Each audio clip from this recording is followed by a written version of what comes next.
Bonjour les amis, bienvenue à la chaîne Les Astres disent, ici Zénab Slim. Dans cette vidéo, je vous présente quelques prévisions et conseils pour la dernière semaine du mois de juin, soit la semaine du 24 au 30 juin 2019. D'abord, j'aimerais souhaiter la bienvenue aux nouveaux abonnés de la chaîne et aussi demander aux amis qui consultent mes vidéos à travers ma page Facebook de vous abonner directement à la chaîne, s'il vous plaît, pour la soutenir. Sachez que la continuation de la chaîne dépend grandement sur le nombre des abonnés, donc il serait grâce à vous si la chaîne continue à exister. Comme d'habitude, je commence par un préambule qui concerne tous les signes, donc les prévisions qui concernent tous les signes, qui nous concernent tous. Ensuite, je passe aux prévisions propres à chaque signe. Je commence par les événements significatifs de cette semaine. Lundi 24 juin, la Lune entre dans le Bélier. Mercredi 26 juin, Mercure entre dans le Lion. Jeudi 27 juin, la Lune entre en Taureau. Samedi 29 juin, la Lune entre dans les Gémeaux et va y rester jusqu'au lundi 1er juillet, 21h24 pour le Québec et donc mardi 3h24 pour l'Europe. Pour les emplacements des planètes, durant cette semaine, Vénus est dans les Gémeaux, Mars est dans le Cancer jusqu'au 1er juillet.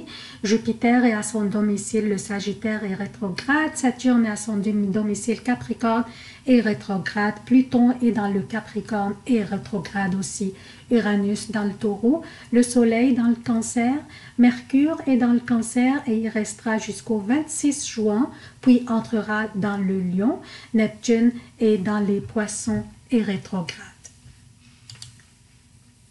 Donc, qu'est-ce que nous avons au menu cette semaine, chers amis?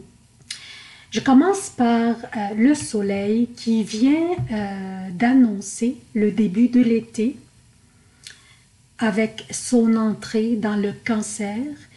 La saison des éclipses viendra à grands pas et commence par une éclipse solaire le 2 juillet en Cancer aussi, et dont on va parler en détail prochainement. Cette semaine, nous avons aussi, dès le début de la semaine, en fait, Vénus qui fait toujours ce T-carré avec Neptune et elle oppose aussi Jupiter. Donc, Vénus influence, comme nous savons tous, l'argent, le luxe et tout ce qui a de la valeur dans notre vie, incluant même notre estime de nous-mêmes. Et ce carré que fait Vénus avec Neptune va influencer notre sensibilité et insécurité. Nous nous sentirions très sensibles à propos des regards des autres et on ferait face à des défis qui concernent soit notre argent ou notre estime de nous-mêmes. Nous pourrions prendre des mauvaises décisions à propos de nos finances, mais aussi ces défis pourraient être reliés à comment nous nous percevons et comment nous pensons que les autres nous perçoivent. Neptune représente l'évasion dans l'irréel, l'impressionnabilité, les rêveries, le virtuel et l'illusion, et il est chez lui dans les Poissons. Bien qu'il est rétrograde, mais son énergie est pas mal puissante chez lui. Neptune faisant ce carré avec Vénus, qui est dans le Gémeaux, réveillera en nous le doute de notre propre valeur et notre estime de nous-mêmes. Notre insécurité pourrait régner et nous nous sentirions vulnérables aux commentaires ou aux critiques des autres, ou même au regard des autres. Si nous voyons, je vous donne un exemple, si nous voyons d'autres personnes discuter discrètement, notre première pensée pourrait être qu'ils parlent de nous. Donc, Ça c'est un petit exemple. Certains d'entre nous pourraient être concernés ou plus affectés que les autres. Tout dépend de l'expérience dans la vie, de l'âge et la maturité personnelle, ou même de la résistance à ces pensées négatives, et aussi le niveau de l'indifférence à ce que les autres pensent de nous. Cependant, ceux parmi nous qui sont vulnérables au niveau psychologique, ceux par exemple qui souffrent de l'anxiété ou de la dépression ou n'importe quelle autre maladie psychologique, pourraient être plus vulnérables que les autres, et cette énergie qui durera quelques jours jusqu'à la fin du mois de juin serait dangereuse pour eux. Alors, portez s'il vous plaît une attention particulière, soyez disciplinés à propos de la prise de vos médicaments par exemple, bien sûr s'il y a lieu. Donc aussi, portons une attention particulière au comportement de nos enfants et nos jeunes. Comme j'ai dit tantôt, l'indifférence à propos des opinions des autres se développe avec l'expérience et la maturité. Alors, nos jeunes pourraient être considérés vulnérables aussi, et ils pourraient avoir besoin de notre guidance pour traverser cette énergie de ces quelques jours qui viennent. Aussi, on pourrait avoir tendance à exagérer et dramatiser les situations et à amplifier l'importance des commentaires, et on serait très sensible, surtout que Mars est toujours dans le Cancer.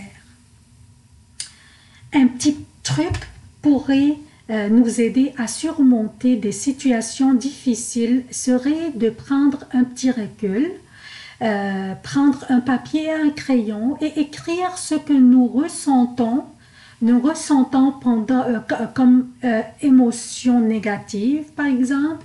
Je vous donne un exemple sur une émotion négative comme malaise, anxiété, stress, tristesse, etc.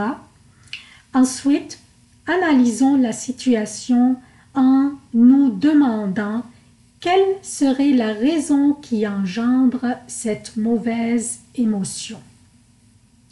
Et à la fin, poser les questions qui pourraient nous aider à remédier à la situation sans endommager notre image ou notre objectivité.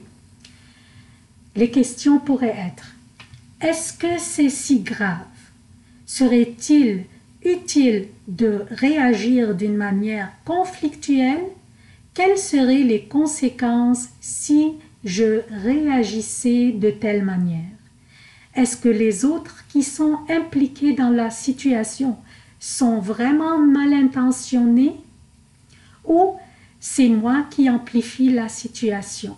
Posez-vous ces questions et je suis sûre et certaine que votre intuition vous guidera.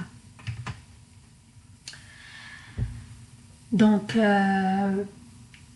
on a parlé de Vénus et du T-carré qu'elle fait avec Neptune. Nous avons aussi cette semaine Mercure, l'énergie intellectuelle qui va changer de signe. Cette semaine, Mercure est une planète à suivre de près à cause de son effet sur notre prise de décision, sur notre quotidien aussi, sur notre interprétation de la communication, donc presque tout aspect dans notre vie qui implique la communication avec autrui. Mercure entrera dans le Lion le 26. Le 26, le 26 un peu tard dans la journée, donc le 26 il sera dans le Lion, c'est la maison de l'amour, du plaisir et des créations. L'énergie du Lion est très confiante et très expressive, et Mercure aime ça s'exprimer.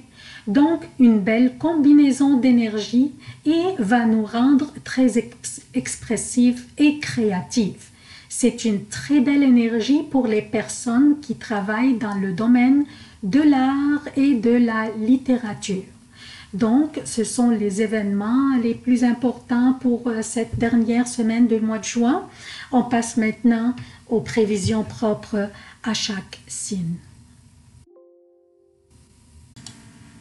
Bonjour chère Balance, voici vos prévisions pour la semaine du 24 au 30 juin 2019. Je commence par souligner que le soleil vient d'entrer dans le Cancer depuis le 21 juin. Le Cancer, c'est votre 10e maison et le milieu du ciel par rapport à votre signe. La 10e maison correspond à votre profession et votre réputation.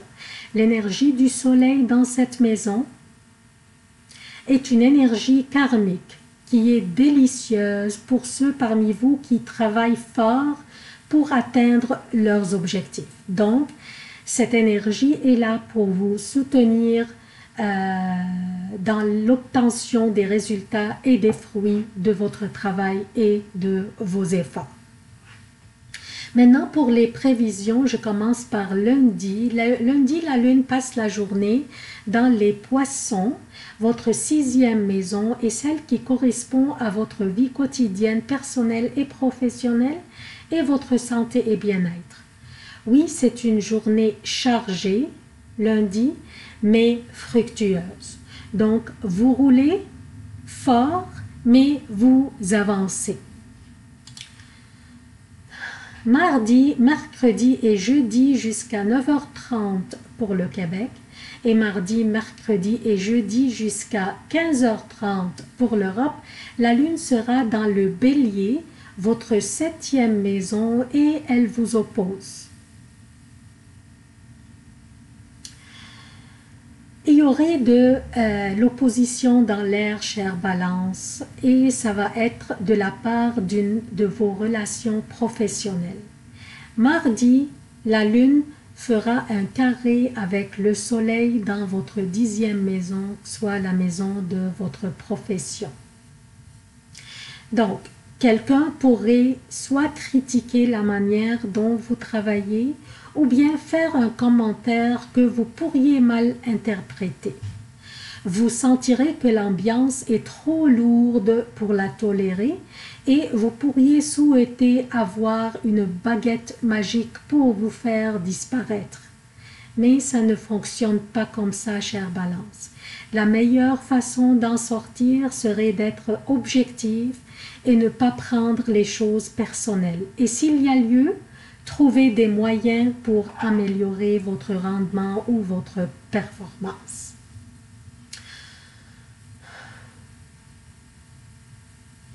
Jeudi après 9h30, vendredi et samedi jusqu'à 17h08 pour le Québec et jeudi après 15h30, vendredi et samedi pour l'Europe, la lune sera dans le Taureau, votre 8e maison, et la pression s'allégera. Et vous serez ouvert et plus capable à corriger les situations qui auraient eu lieu les dernières journées. Vous, chère Balance, êtes sensible, diplomate et raffiné dans vos approches. Et je ne m'inquiète pas pour vous pour rectifier les situations délicates qui, potentiellement, auraient eu lieu durant les dernières journées, donc durant l'opposition de la lune.